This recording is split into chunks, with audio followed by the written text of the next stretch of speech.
The City Chiefs continue their winning ways against the Seattle Seahawks.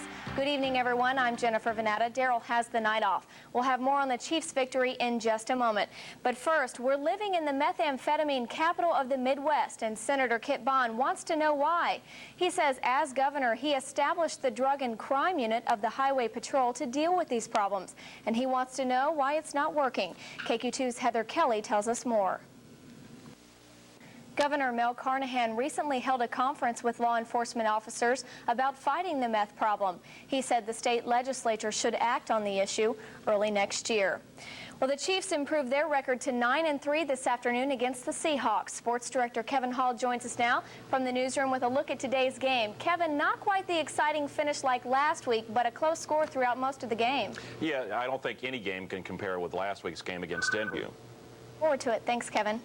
Authorities in Brown County, Kansas are still looking for suspects in the fatal shooting of a woman Friday in Powhatan. 28-year-old Jody Bordeaux was shot to death early Friday morning. Powhatan is about 58 miles west of St. Joseph. Brown County Sheriff Lamar Shoemaker says the victim was at her home with her husband. Sean Bordeaux was not injured, and the sheriff says he's not a suspect. The Kansas Bureau of Investigation is assisting the sheriff's office. People in King City are mourning the death of Robert Cobb. Classes for all school kids will be canceled tomorrow for his funeral.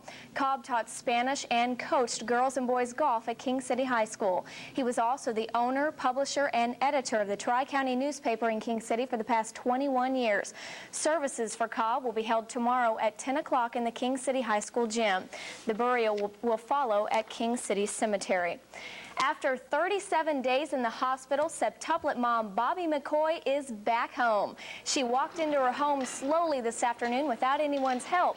Earlier today, people in her hometown held a church service to pray for the family.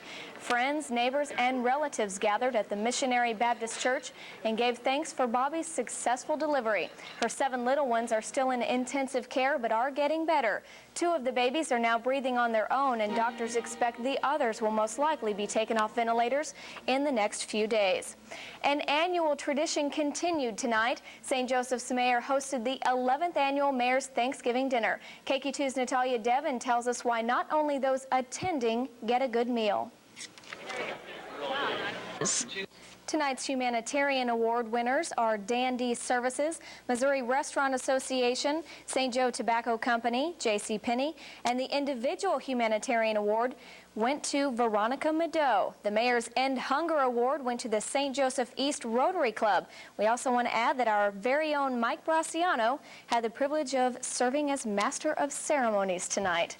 The Salvation Army hopes to help those in need once again this winter. The group wants to raise more than $100,000. Bell ringers were out yesterday collecting donations. Last year, the first day of the Bell ringers kettle collection, the Salvation Army raised around $1,000. This year, the ringers have raised about $1,500 so far.